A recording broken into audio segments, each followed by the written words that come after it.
जय हिंद। आपका स्वागत है आपके अपने YouTube चैनल स्टेट बोर्ड में। जैसा कि आप लोग को बताया जा चुका है कि आप लोग को क्लास 10 और 12 का वीडियो इस YouTube चैनल के माध्यम से डाले जा रहे हैं और क्लास 12 और 10 की इस वीडियो पे बेहतर टीम के द्वारा बेस्ट कंटेंट के साथ, बेस्ट टीचर के साथ इस पे पढ़ाई की जाएगी। इसी सिलसिले में हम लोग क्लास 10 का बैच स्टार्ट कर चुके हैं, जिसमें 2 वीडियो अपलोड किया गया है। आज साइंस का, क्लास 10 का साइंस, और वो भी आपको क्लास 10 का केमिस्ट्री स्टार्ट किया जाएगा। इसमें आपको बेहतर ढंग से समझाने का प्रयास किया जाएगा। जो भी स्टूडेंट इस वीडियो को देखेंगे, शांति बना करके कॉपी किताब निकाल लीजिएगा। जो जो पॉइंट बोला जाएगा लिखने को, उसको लिखते रहना है, एकदम क्लास जैसा पढ़ना है। ठीक है, तो आइए स्टार्ट करते हैं लेसन नंबर 1, जिसका नाम है रासायनिक अभिक्रिया एवं समीकरण। ध्यान से देखिए, एकदम बेसिक से बताते हैं। सबसे पहले हम जब भी केमिस्ट्री की शुरुआत करेंगे तो सबसे पहले हम लोग को जानना होता है पदार्थ के बारे में। ठीक है, सबसे पहले किसके बारे में जानना होता है? पदार्थ। पदार्थ क्या है थोड़ा सा जिक्र कर लेते हैं। तो इसमें बताया जाता है कि जिसमें द्रव्यमान क्या हो, द्रव्यमान हो, जो स्थान घेरे, स्थान घेरे, ठीक है, या जो दबाव डालता है, उसे हम क्या कहते हैं? पदार्थ कहते हैं। केमिस्ट्री में पढ़े हो, बहुत बढ़िया। अब देखिए, हम पदार्थ में जो बदलाव करते हैं वो 2 तरह से करते हैं। ध्यान सुनिएगा, हम पदार्थ में जो चेंज करते हैं, हमारा चेंज करने का जो तरीका है, 2 तरीका है। एक क्या होता है? भौतिक विधि द्वारा, भौतिक विधि द्वारा, और एक होता है रासायनिक विधि द्वारा। ध्यान से सुनिएगा, इसको समझना है। पदार्थ होगा, उसमें बदलाव की 2 प्रक्रियाएं होती है भौतिक विधि के द्वारा। जैसे मान लीजिए ये बोर्ड है, ठीक है, इसको हम बदलना है तो इसका शेप बदल देंगे, इसको बीच से काट देंगे, तो बोर्ड को काट देंगे, आयताकार है, वर्ग बन गया। तो ये भौतिक विधि द्वारा अलग की है। ठीक है, अब क्या है? एक होता है रासायनिक विधि द्वारा अलग। तो जब किसी पदार्थ में रासायनिक विधि के द्वारा अलग करेंगे तो एक नया तरह का पदार्थ बनेगा, नया पदार्थ बनेगा। ध्यान से सुनिएगा, किसी भी पदार्थ में अगर रासायनिक विधि के द्वारा या रासायनिक प्रक्रिया के द्वारा जो बदलाव होगा, उससे एक नया पदार्थ बनेगा। ठीक है, तो ये जो प्रक्रिया है एक पदार्थ से दूसरे पदार्थ में बदलने का, जिसके थ्रू नए गुण वाले पदार्थ बनते हैं, इस प्रक्रिया को हम लोग क्या कहते हैं? तो रासायनिक अभिक्रिया कहते हैं। क्या कहते हैं? रासायनिक अभिक्रिया। बात समझ में आ रही है? रासायनिक अभिक्रिया कहते हैं, अभिक्रिया। ध्यान सुनिएगा, एक पदार्थ है, उस पदार्थ में रासायनिक विधि करेंगे बदलने के लिए, तो क्या होगा? नया पदार्थ बनेगा। बनने की जो सारी प्रक्रिया है, इसी को रासायनिक अभिक्रिया कहते हैं। तो क्वेश्चन बनता है कि रासायनिक अभिक्रिया से आप क्या समझते हैं? तो कहेंगे किसी पदार्थ में रासायनिक बदलाव के फलस्वरूप एक नए तरह के पदार्थ बनते हैं।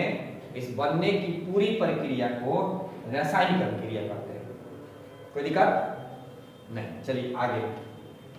तो देखिएगा ध्यान से, जब रासायनिक प्रक्रिया होती है, यानी रासायनिक अभिक्रिया होती है, तो उसमें घटना क्या घटती है, इसको समझना है। तो जहां भी रासायनिक अभिक्रिया होगी, तो जो पहले से पुराना बंधन बना होगा पदार्थों के बीच, पुराना जो बंधन होगा वो टूटेगा। वो क्या होगा? टूटता है। पुराना बंधन क्या होता है?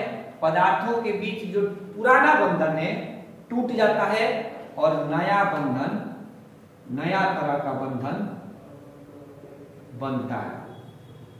ठीक है, पुराना बंधन टूटेगा और नया बंधन बनेगा। यानी पुराना जो रिलेशन है छूट जाता है, नए तरह का रिलेशन बनता है। कोई दिक्कत? अब देखिए, इन नया रिलेशन बनने के कारण, नया तरह से बंधन बनने के कारण इनमें गुण में भी बदलाव हो जाता है, गुण में परिवर्तन हो जाता है। क्या हो जाता है? गुण में परिवर्तन हो जाता है।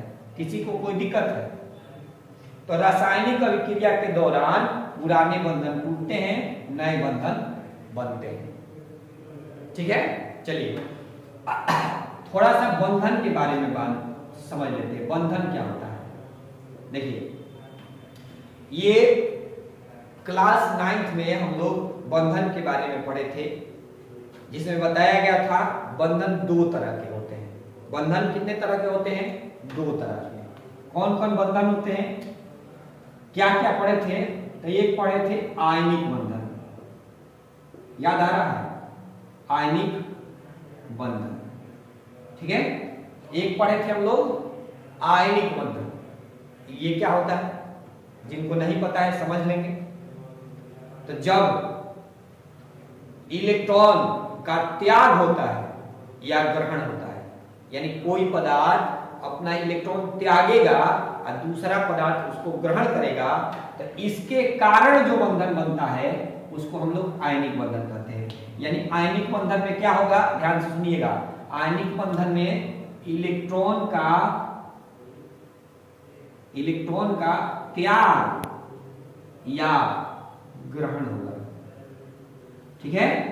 एक पदार्थ इलेक्ट्रॉन का त्याग करेगा और दूसरा पदार्थ इलेक्ट्रॉन को ग्रहण करेगा। कोई दिक्कत? तो रासायनिक बंधन ऐसे होता है, ठीक है। दूसरा क्या होता है, इसको मिटा सकते हैं, थोड़ा सा इरेज करते हैं। देखिए, बंधन में दूसरा क्या बंधन बनता है? दूसरा इसको समझते हैं, देखिएगा ध्यान से, थोड़ा बंधन को फिर से हम समझते हैं। बंधन को तो किसी पदार्थ में जो तत्व है कैसे जुड़े हुए हैं वो बंधन बताता है। और ये जो बंधन होता है हम लोग बेसिकली पढ़े हैं दो तरह का। एक पढ़े थे आयनिक बंधन,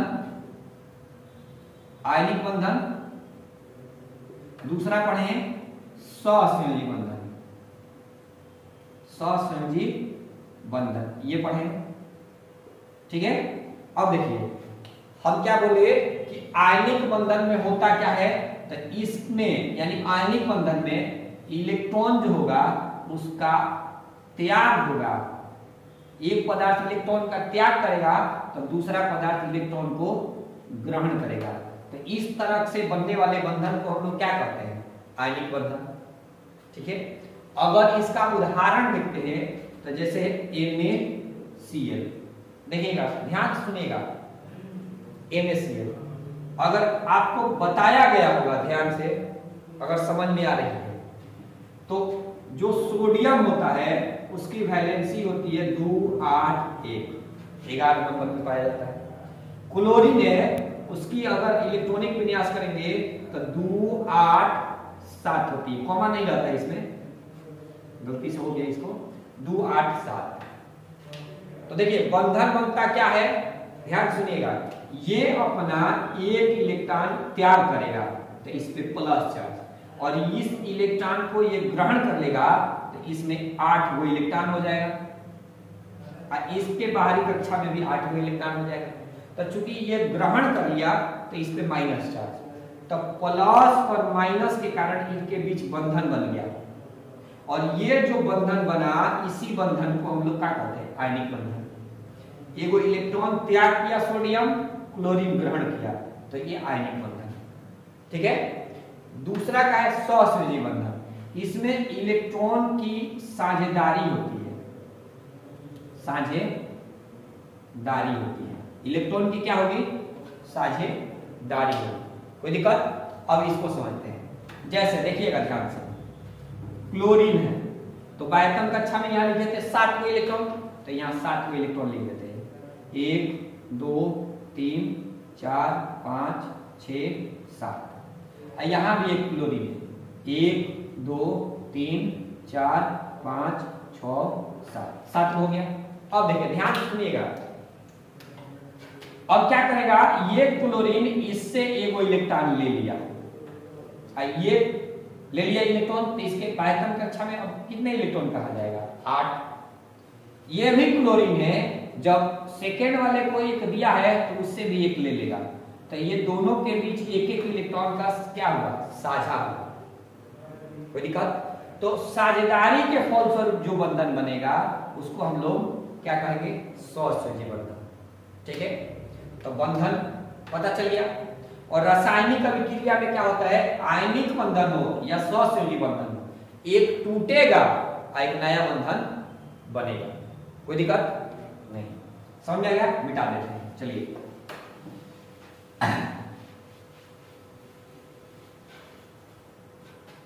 तो देखेंगे रासायनिक अभिक्रिया अगर दे दिया जाए किसे कहते हैं, तो इसका क्या उत्तर हम लोग लिखेंगे, रासायनिक अभिक्रिया किसे कहते हैं। तो देखिएगा ध्यान से सुनिएगा, जब किसी पदार्थ में रासायनिक बदलाव होता है, रासायनिक बदलाव होता है, तो उसके फलस्वरूप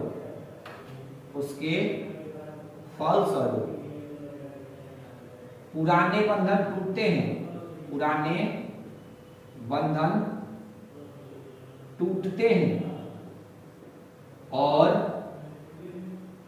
नए बंधन बनते हैं, बंधन बनते हैं, जिसके कारण नए गुण धर्म वाले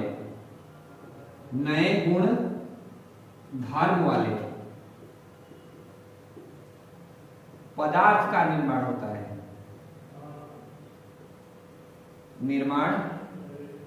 होता है, इस प्रक्रिया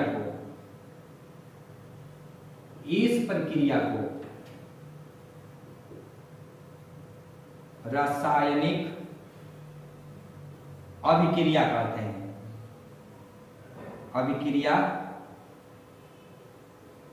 हैं, ठीक है। इस प्रक्रिया को क्या कहते हैं, रासायनिक अभिक्रिया कहते हैं। कोई दिक्कत? देखिए, अगर उदाहरण लिखना होगा तो H2 प्लस O2 बनेगा क्या, 2H2, उदाहरण। ठीक है, कोई दिक्कत? हाइड्रोजन और ऑक्सीजन मिलकर जल बना रहा है। ठीक है, लेकिन हम ऐसा उदाहरण चाहते हैं आप लोगों को जो हमारे आसपास होता हुआ दिखाई दे कि रासायनिक अभिक्रिया हो रही है, तो वो क्या क्या उदाहरण होगा बता सकते हैं? तो पौधे जो है प्रकाश संश्लेषण के दौरान भोजन तैयार करते हैं, यानी पौधों को जो भोजन तैयार करने की प्रक्रिया है वो रासायनिक अभिक्रिया का उदाहरण है। कोई दिक्कत? रासायनिक अभिक्रिया का क्या उदाहरण है कि पौधे के द्वारा भोजन को तैयार करना। दूसरा क्या उदाहरण है कि लोहे की कील या लोहे का कोई बना वस्तु जब नमी पाता है, पानी पाता है, तो हवा और नमी के कारण उस पर जंग लग जाता है, तो किसके कारण होगा, रासायनिक अभिक्रिया के कारण। वहां रासायनिक अभिक्रिया हो रही है। ठीक है, कोई दिक्कत? हम लोग श्वसन करते हैं, श्वसन के फलस्वरूप जो हम खाद्य पदार्थ खाते हैं वो पचता है और पचने के बाद हमको ऊर्जा देता है, सेल को ऊर्जा देता है। तो ये अभिक्रिया जो हो रही है, यह अभिक्रिया को क्या कहेंगे, रासायनिक अभिक्रिया। यानी तमाम ऐसी अभिक्रिया है हमारे आसपास घटित हो रही है जो रासायनिक अभिक्रिया के उदाहरण है। जैसे में और देखते हैं, कोई जीव जंतु है, मर जाता है, जमीन पे रख देते हैं या जमीन पे दफना देते हैं, तो क्या होता है, कुछ दिनों के बाद जब हम देखते हैं तो वो मिट्टी के रूप में बदला हुआ रहता है, कीड़े लग जाते हैं, उसको ऐसे चेंज कर देते हैं कि मिट्टी के रूप में बदल जाता है, केवल हड्डी बचता है। तो इस तरह की जो अभिक्रिया होती है, या पेड़ पौधे भी होते हैं, पत्ती सूख जाती है तो उसको कीड़े क्या करते हैं, मिट्टी के रूप में बदल देते हैं। तो ये सारी जो अभिक्रिया हो रही है, ये सारी अभिक्रिया रासायनिक अभिक्रिया की उदाहरण है। कोई दिक्कत? अब हम देखेंगे कि अगर कहीं पे रासायनिक अभिक्रिया हो रही है तो उसको हम कैसे पहचानेंगे, क्या तरीका है पहचानने का कि रासायनिक अभिक्रिया हो रही है, उसको समझते हैं। ठीक है, ये तो अभिक्रिया है, मिटा दें। चलिए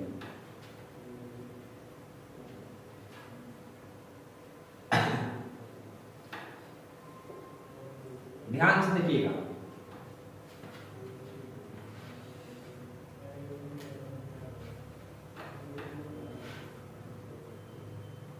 रासायनिक अभिक्रिया की पहचान कैसे करेंगे, ध्यान से सुनिएगा। अभी समझा रहे हैं कि चीज समझना है। हमको कैसे पता चलेगा कि रासायनिक अभिक्रिया हो रही है, बहुत इंपॉर्टेंट चीज है।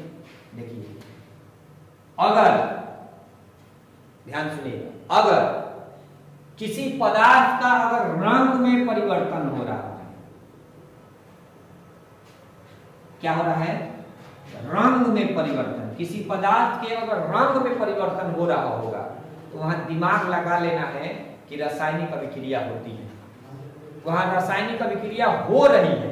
क्या होगा, किसी भी पदार्थ के रंग में अगर परिवर्तन हो रहा है तो वहां रासायनिक अभिक्रिया हो रही है। कोई दिक्कत? दूसरा चीज, अगर किसी पदार्थ का क्वथनांक, गलनांक ये परिवर्तन हो रहा है, क्वथनांक या गलनांक में परिवर्तन हो रहा है, यानी तापमान में परिवर्तन होगा, तापमान में परिवर्तन होगा, तो वहां पे रासायनिक अभिक्रिया हो रही है। ठीक है, अगर किसी पदार्थ के तापमान में परिवर्तन, तापमान का मतलब क्या, बॉइलिंग पॉइंट होता है, क्वथनांक होता है, वो बढ़ जाए या वो घट जाए, तो उस पदार्थ के तापमान में परिवर्तन है। अगर ऐसा कुछ हो रहा है तो रासायनिक अभिक्रिया हो रही है। अगला देखते हैं, ध्यान से सुनेंगे। अगला चीज क्या है कि अगर अभिक्रिया के दौरान कहीं से कोई गैस निकल रही है, गैस का उत्पादन हो रहा है, गैस का बाहर निकलना,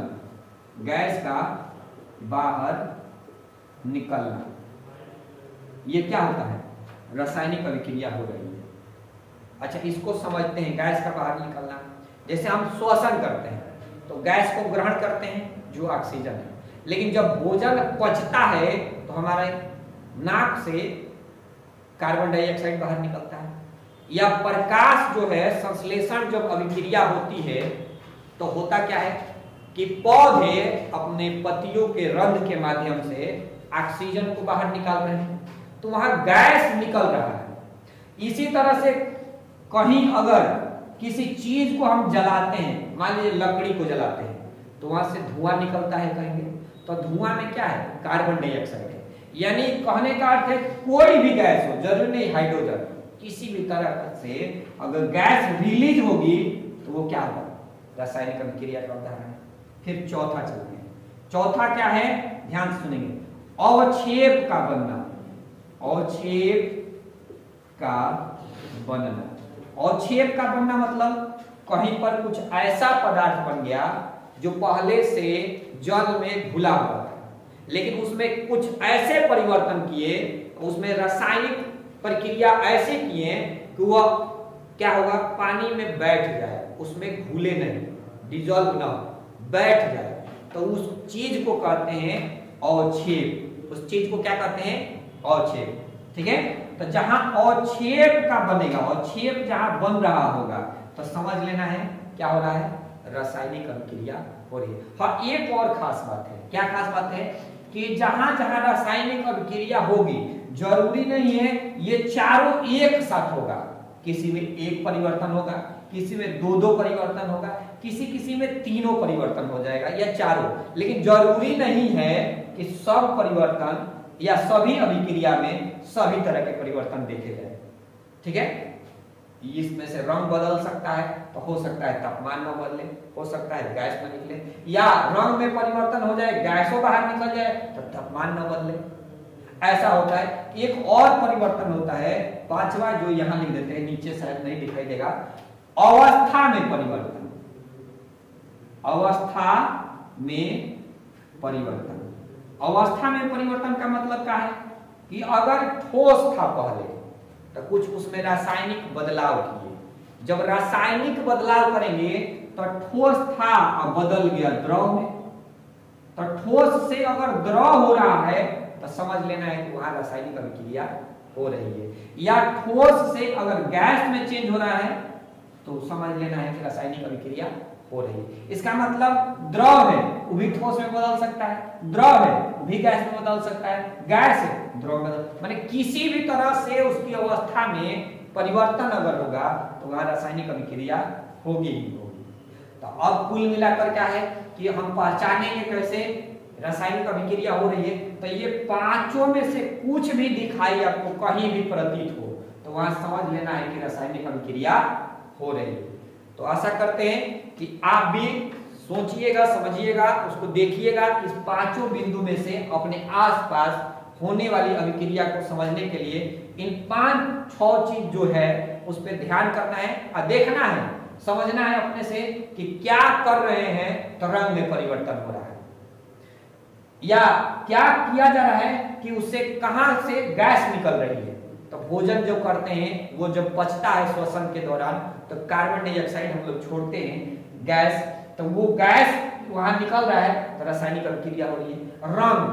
रंग वाला देखते हैं, देखिए कहा जाता है कि जब कॉपर सल्फेट के विलयन में आयरन डालते हैं तो इसका रंग बदल जाता है, FeSO4 बन जाएगा और कॉपर बाहर निकल जाता है, इसका रंग हरा हो जाता है, ये भूरा हो जाता है। तो ये रंग में जहां परिवर्तन होगा तो वहां भी क्या है, रासायनिक अभिक्रिया हो रही है, कोई दिक्कत। तो पांचों चीज में देखना है, कहीं भी एक चीज दिखाई देगा तो वो समझ लेना है वहां रासायनिक अभिक्रिया हो रही है, कोई दिक्कत नहीं। ये था रासायनिक अभिक्रिया को पहचानने का तरीका। अब चलते हैं रासायनिक अभिक्रिया जो होती है उसमें क्या क्या चीज शामिल है उसको देखते हैं। रासायनिक अभिक्रिया के में क्या क्या चीजें होती है देखिए, तो जहां रासायनिक अभिक्रिया होगी, रासायनिक अभिक्रिया होगी उसके दो हिस्से होते हैं। अभिक्रिया इसका दो भाग होता है, रासायनिक अभिक्रिया कितने भाग होते हैं, 2 पार्ट में होती है, ठीक है। अब 2 पार्ट कौन कौन है, तो एक वो कहलाता है अभिकारक, क्या कहलाता है, अभिकारक, ठीक है। और दूसरा कहलाता है प्रतिफल कहिए चाहे उत्पाद कहिए, प्रतिफल या उत्पाद, समझिएगा ध्यान से। तो देखिए जिन पदार्थों में बदलाव करना है, जिन पदार्थों में बदलाव करना है, बदलाव हुआ नहीं है, बदलाव करना है तो वो अभिकारक है, यानी जिनमें बदलाव करना होगा वही अभिक्रिया में शामिल होगा। जिन चीज में बदलाव हम चाहते हैं उसको अभिक्रिया में शामिल करेंगे, तो जब हम शामिल करने वाला पदार्थ लेंगे तो वह क्या होगा, अभिकारक। ये शामिल होता है, इस अभिक्रिया में भाग लेता है, शामिल होता है। तो अभिकारक किसे कहते हैं, तो जो रासायनिक अभिक्रिया में शामिल होगा, यानी जिन चीज में बदलाव करना होगा वो अभिकारक होगा, और जो अभिक्रिया के बाद बनेगा, यानी ये शामिल हुआ और यहाँ कुछ अभिक्रिया हुई, अभिक्रिया के बाद जो नया पदार्थ बनेगा, नया पदार्थ बनेगा वह हमारा क्या होगा, प्रतिफल, समझ आ गया।